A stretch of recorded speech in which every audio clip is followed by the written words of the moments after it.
340 millions de nos frères et de nos sœurs à travers le monde qui souffrent parce qu'ils reconnaissent Jésus comme leur Seigneur et leur Sauveur. 340 millions, c'est 9 fois le Canada. Pensez à ça un instant. 9 pays comme le Canada. Et ce sont littéralement des millions d'églises comme Renaissance qui souffrent, qui ont vu certains de leurs leaders, de leurs familles, arrêtés, emprisonnés, torturés, tués, exilés.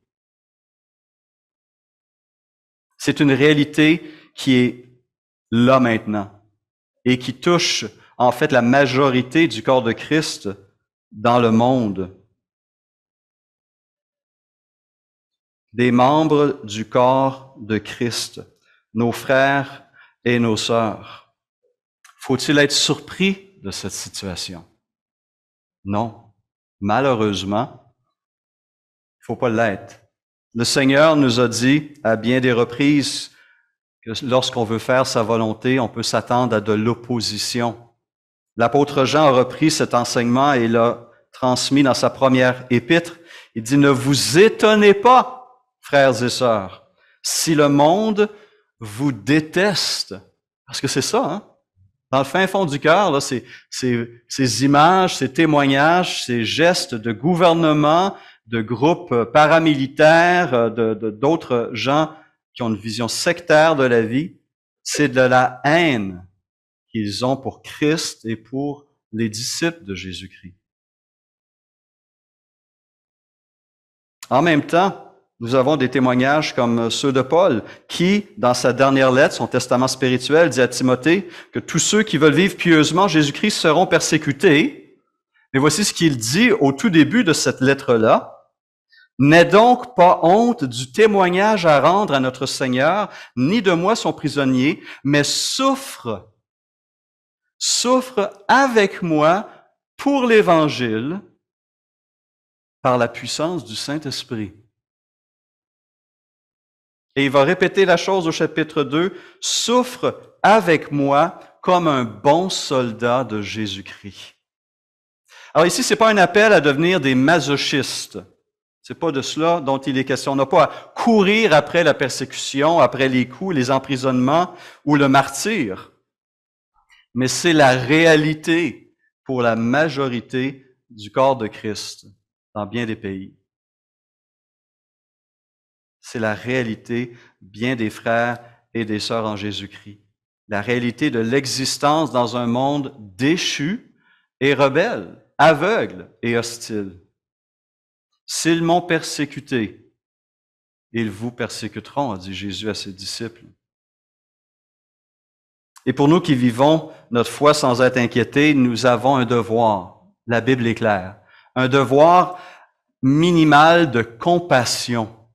Compassion dans son sens le plus fondamental, qui veut dire souffrir avec. Nous sommes appelés à souffrir avec ceux qui souffrent. Avoir de la compassion pour nos frères et nos sœurs. C'est ce que Paul demande à Timothée de faire. Et c'est ce que nous sommes appelés à faire envers nos frères et nos sœurs. Hébreux 13, 3 dit, « Souvenez-vous des prisonniers comme si vous étiez prisonniers avec eux. » Essayez de vous projeter dans la situation de ces personnes. Dans une heure, vous retournez chez vous, préparez votre dîner, et la police sonne à votre porte et vous amène et vous emprisonne. On ne vous dira pas quand vous allez sortir. Et peut-être on ne sait même pas où vous a amené. Ça, c'est la réalité qui frappe beaucoup de personnes. Souvenez-vous des prisonniers comme si vous étiez prisonniers avec eux. On a parlé de souvenirs cette semaine, n'est-ce pas? Le jour du souvenir, le 11 du 11 à 11 heures. On a pris un moment. On a prié aussi mercredi soir pour ces hommes et ces femmes qui ont donné leur vie pour notre pays, pour la liberté. Nous avons un devoir de souvenir aussi pour nos frères et nos sœurs qui souffrent en ce moment même dans tellement de régions du pays. Alors, comment se souvient-on concrètement des prisonniers? Comment peut-on manifester une compassion authentique et réelle et concrète? Bien, vous ne serez pas surpris d'apprendre qu'une lettre dans la Bible, il y en a plusieurs, mais il y en a une en particulier qui présente une façon claire, simple et directe de manifester cette compassion, de se souvenir de nos frères et de nos sœurs, et c'est l'épître de Paul aux Philippiens. En effet, Paul écrit cette lettre, comme vous le savez, alors qu'il est en prison à Rome. Il attend le verdict de la cour de César. Il ne sait pas s'il va être déclaré coupable et possiblement condamné à mort, ou déclaré innocent et libéré, au moment où il écrit cette lettre. Mais à travers cette lettre qu'il écrit à cette communauté, qui est une lettre de remerciement, en fait, pour un don reçu, il prend le temps de souligner la façon dont ces chrétiens, ces jeunes chrétiens de Philippe, ont soutenu l'apôtre Paul, se sont souvenus de leur pasteur implanteur dans ces chaînes.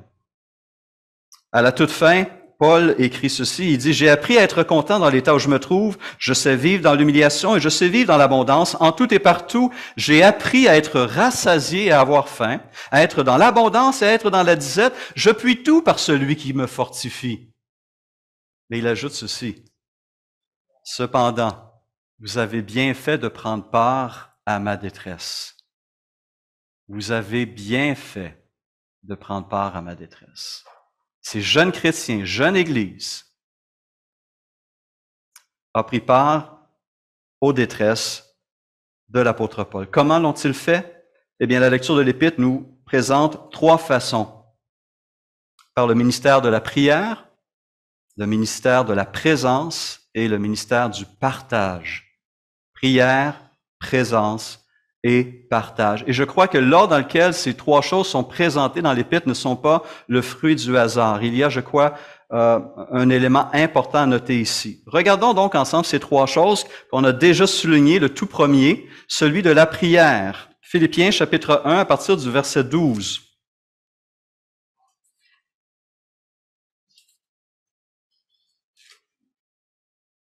Je désire que vous sachiez, frères et sœurs, ce qui m'est arrivé a plutôt contribué au progrès de l'Évangile. Remarquable, non? Il est en prison à Rome. Et il dit, ben voilà, cela contribue au progrès de l'Évangile. En effet, dit-il au verset 13, dans tout le prétoire et partout ailleurs, personne n'ignore que c'est pour Christ que je suis en prison. Et la plupart des frères et sœurs, encouragés dans le Seigneur par mes chaînes, ont plus d'assurance pour annoncer sans crainte la parole. Certains, il est vrai, proclament Christ par jalousie et avec un esprit de rivalité, mais d'autres le proclament avec de bonnes intentions. Les uns agissent par amour, sachant que je suis là pour la défense de l'Évangile. Les autres, animés d'un esprit de rivalité, annoncent Christ avec des intentions qui ne sont pas pures et avec la pensée d'augmenter les souffrances de ma détention. Qu'importe, écrit Paul, qu'importe, de toute manière, que ce soit pour de mauvaises raisons, que ce soit sincèrement, Christ est annoncé. Christ est annoncé. Je m'en réjouis et je m'en réjouirai encore, car je sais que cela aboutira à mon salut grâce à quoi? Deux choses. Grâce à vos prières et à l'assistance de l'Esprit de Christ. Premièrement, avant de parler de l'assistance de l'Esprit de Christ, il parle de la prière, du ministère d'intercession des frères et sœurs de Philippe pour l'apôtre emprisonné à Rome. Paul croit dans la prière. Il a vu la puissance de la prière dans sa propre vie et dans son propre ministère. Et les témoignages qu'on entend de ses frères et de ses sœurs qui ont été emprisonnés est tellement énorme. Combien de fois on entend, même si ces gens n'ont pas été libérés sur le champ de leur prison, de leur situation, on dit, je savais que le peuple de Dieu priait pour moi parce que je le sentais dans ma foi, dans mon cœur, dans mon esprit. Le Seigneur agissait à travers ça. Le frère Éric a mentionné justement cette communauté à Jérusalem qui priait pour Pierre alors qu'il était dans l'attente d'une condamnation à mort. Et Paul, dans la plupart de ses lettres, il va inviter les chrétiens à prier pour lui et son ministère. Pensons à Romains 15:30. Il dit, « Je vous exhorte, frères, par notre Seigneur Jésus-Christ et par l'amour de l'Esprit, à combattre avec moi. » C'est le langage qu'il utilise. « À combattre avec moi en adressant à Dieu des prières en ma faveur. » On lutte avec l'apôtre. On participe à ce combat chrétien à genoux, dans la prière. Dans sa seconde lettre aux Corinthiens, il dit à ses disciples, « Vous nous assistez vous-même de vos prières. » C'est une assistance concrète. Paul en est conscient, il remercie, il en redemande. « Priez pour moi, dit-il. Prions donc, nous aussi, pour nos frères et nos sœurs qui en ont besoin. » Avant de faire quoi que ce soit d'autre, nous devons nous tourner vers le Seigneur pour élever et présenter ces personnes qui souffrent dans leur quotidien. Et les Philippiens l'ont vu, cette puissance de la prière. Parce que rappelons-nous que lorsque Paul est arrivé pour la première fois à Philippe, il a à un moment donné délivré une jeune fille esclave possédée d'un démon, et ses maîtres n'ont pas aimé ça parce qu'elle devinait pour ses maîtres, et ils ont traîné Paul et Silas devant la place publique, l'ont battu de verge et l'ont jeté en prison avec les ceps aux pieds. Et qu'est-ce qui s'est passé cette première nuit au cachot? Ils se sont mis, Paul et Silas, à prier et à chanter des cantiques. Et la puissance de Dieu s'est manifestée. Vers le milieu de la nuit, Paul et Silas priaient et chantaient des louanges de Dieu, et les prisonniers les écoutaient. Tout à coup, il y eut un tremblement de terre si violent que les fondations de la prison étaient ébranlées. Toutes les portes se sont immédiatement ouvertes, et les liens de tous les prisonniers ont été détachés.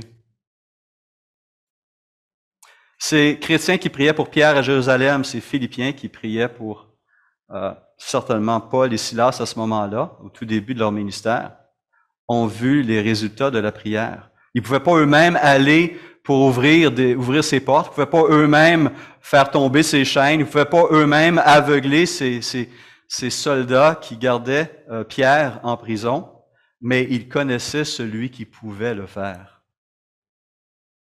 Et dans ce cas-là, ce Seigneur a décidé de le faire et son nom a été glorifié et la foi des disciples a été fortifiée. À d'autres moments, Dieu va agir autrement, mais il va agir pour fortifier son peuple et pour glorifier son nom. Cela, nous en avons l'assurance et nous avons les témoignages abondants dans le livre des Actes. Mais nos prières peuvent non seulement faire tomber les chaînes, ouvrir les cachots, fermer les yeux des gardiens, mais peuvent changer les cœurs même de nos adversaires.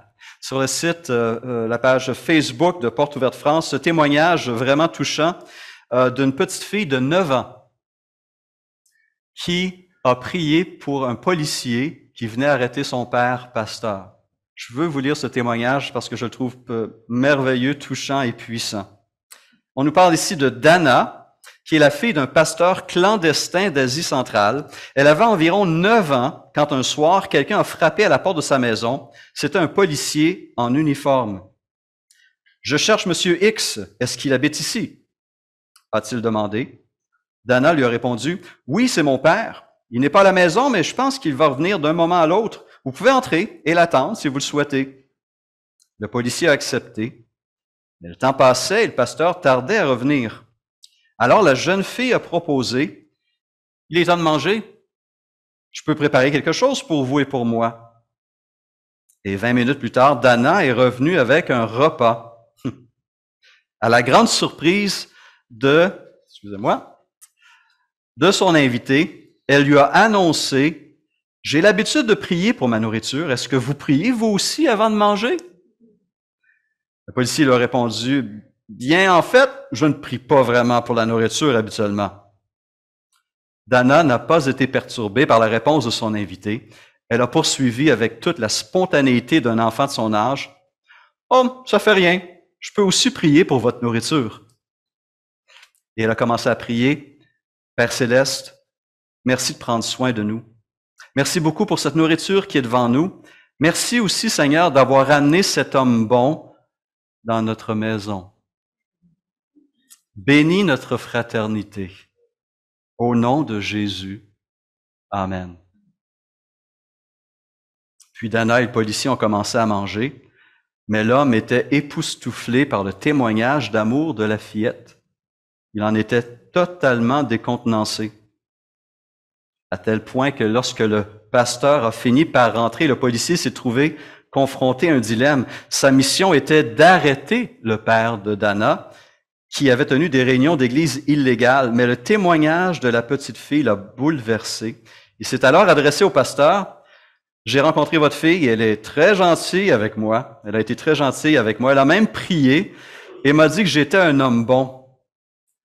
Je sais que je ne suis pas du tout un homme bon. » Puis il a exprimé une demande surprenante.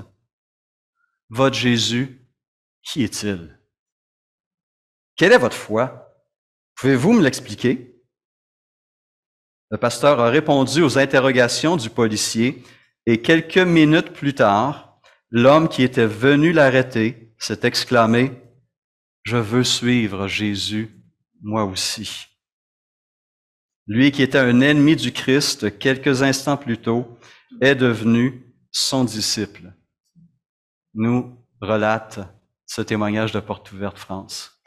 Profondément touchant, n'est-ce pas? La simple prière d'un enfant de 9 ans et sa générosité a touché le cœur dur d'un policier qui venait arrêter son père. La prière peut être puissante de bien des manières. Mais dans cette lettre aux Philippiens, on voit que ce n'est pas la seule façon dont les chrétiens de Philippe ont soutenu, ont eu compassion, ont cheminé avec l'apôtre en prison. Ils l'ont fait par leur propre présence à travers un frère Épaphrodite. Regardons ensemble le chapitre 2, verset 25, où nous avons un autre exemple. Il dit ceci en Philippiens 2, 25, « J'ai cependant estimé nécessaire de vous envoyer mon frère Épaphrodite, mon collaborateur et mon compagnon de combat, que vous aviez envoyé afin de pourvoir à mes besoins. Il désirait vous voir tous et se tourmentait parce que vous aviez appris sa maladie. Il a été malade, en effet, tout près de la mort. Mais Dieu a eu pitié de lui, et non seulement de lui, mais aussi de moi, afin que je n'ai pas tristesse sur tristesse. Je m'empresse donc de le renvoyer pour que vous puissiez vous réjouir de le revoir et que je sois moi-même moins triste. Accueillez-le donc dans le Seigneur avec une joie sans réserve et ayez de l'estime pour de tels hommes. En effet, c'est pour l'œuvre de Christ qu'il a été près de la mort. Il a risqué sa vie afin de vous remplacer dans le service que vous ne pouviez pas me rendre. » Assez intéressant, n'est-ce pas? Alors, on doit se rappeler ici qu'à l'époque, dans les prisons, cette prison à Rome, il n'y avait pas un service de buanderie, n'est-ce pas? Il n'y avait pas la prison qui offrait de laver le linge des prisonniers au moins une fois par semaine. Il n'y avait pas le câble, il n'y avait pas de télévision plasma, il n'y avait pas de salle de jeu, il n'y avait pas nécessairement toute une cuisine qui préparait des repas keto ou vegan ou je ne sais quoi encore. Bien souvent, les prisonniers dépendaient littéralement du soutien et de l'aide de leur propre famille ou d'amis ou d'autres personnes qui avaient à cœur la situation de ces prisonniers-là et qui offraient ces services. Donc, l'apôtre Paul était conscient que pour survivre en prison, il dépendait de cette aide concrète des frères et des sœurs. Et l'Église de Philippe, malgré le fait qu'elle était à des centaines de kilomètres de Rome, a envoyé un frère, Épaphrodite, pour assister l'apôtre dans ses besoins, pour être un serviteur à ses côtés, un ministre de l'Évangile à travers ce ministère très concret qu'il a rempli. Et ça lui a coûté cher, il a passé près de la mort, nous dit l'apôtre Paul. Et on est conscient que ce geste de solidarité peut être coûteux, n'est-ce pas? Parce qu'on s'identifie à ses accusés à travers son service. Donc, on peut risquer aussi beaucoup lorsqu'on vient aider. Mais cette assistance concrète a fait toute une différence dans la vie de l'apôtre en prison, a été une source d'encouragement. Il va mentionner un autre exemple à la toute fin de sa vie. Cette fois-ci, lors de ce deuxième emprisonnement à Rome, il n'en sortira pas vivant.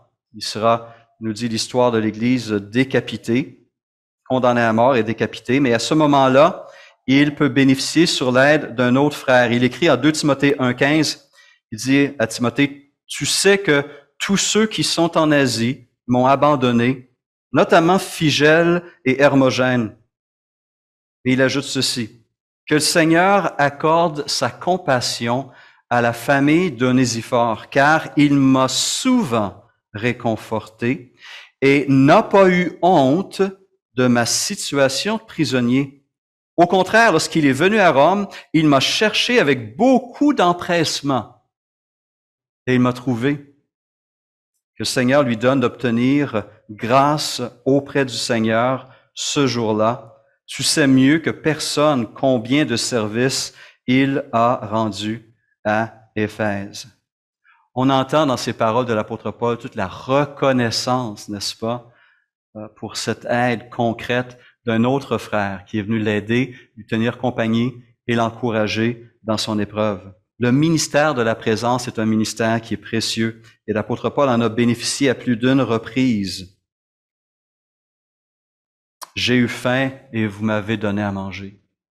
J'ai eu soif et vous m'avez donné à boire. J'étais malade et vous m'avez rendu visite. J'étais en prison et vous êtes venus me voir, dit Jésus en Matthieu 25.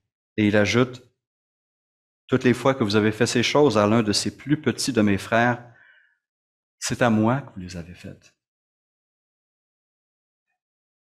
Un ministère précieux.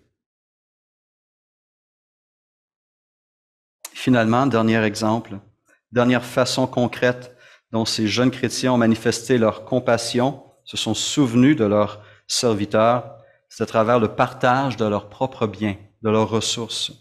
Je reprends chapitre 4, où on arrive à la toute fin, et là, Paul prend ce temps pour leur dire littéralement « merci ».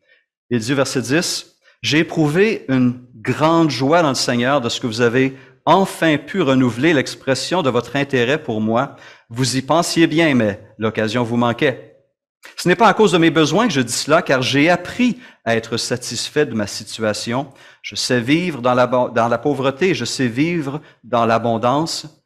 Partout et en toutes circonstances, j'ai appris à être rassasié et à avoir faim, à être dans l'abondance et à être dans le besoin. Je peux tout par celui qui me fortifie. Cependant, vous avez bien fait de prendre part à ma détresse. Vous le savez vous-même, Philippiens, au début de la prédication de l'Évangile, lorsque je quittais la Macédoine, aucune Église n'a pris part avec moi à un tel échange de contributions. Vous avez été les seuls à le faire, à Thessalonique déjà, et à plus d'une reprise, vous m'avez envoyé de quoi subvenir à mes besoins. Une jeune Église, mais qui a eu à cœur de soutenir son pasteur implanteur, et à le soutenir à nouveau alors qu'il est emprisonné à Rome. Et c'était des gens extrêmement généreux parce qu'on se rappelle que Philippe était une des villes principales de la Macédoine et que la Macédoine était une province pauvre dans l'Empire romain. Et l'Église de la Macédoine était aussi persécutée. Mais on a cet exemple qui nous est donné en 2 Corinthiens 8, n'est-ce pas? À travers leur grande souffrance, leur profonde libéralité a contribué à cette collecte en faveur des saints à Jérusalem. Donc, même eux pouvaient soutenir cette Église en souffrance à Jérusalem et en Judée. Et ces chrétiens, donc, sont venus et ont assisté un frère en Christ. 3 façons simples.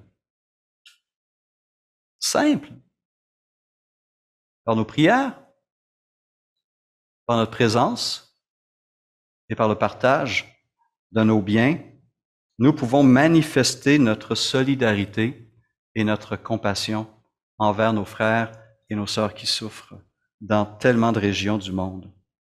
Et je vous encourage à être des imitateurs de ces frères, nos frères philippiens. À travers notre vie de prière, vous savez, Porte ouverte France et Open Doors Canada publient à chaque mois un calendrier de prière. Nina et moi l'avons intégré dans notre culte conjugal et nous prions pour ces églises et pour ces pays et pour ces frères et ces sœurs. On vous encourage à faire la même chose. Ils sont gratuits, vous pouvez les obtenir en ligne, vous pouvez les recevoir chez vous et intercéder fidèlement pour ces églises. La Voix des Martyrs publie aussi un magazine qui contient aussi des requêtes de prière. Nous avons toutes les ressources et les informations pour prier d'une façon intelligente et pointue. Et nous croyons que le Seigneur entend et que le Seigneur agit. Nous le croyons. Oui ou non? Merci.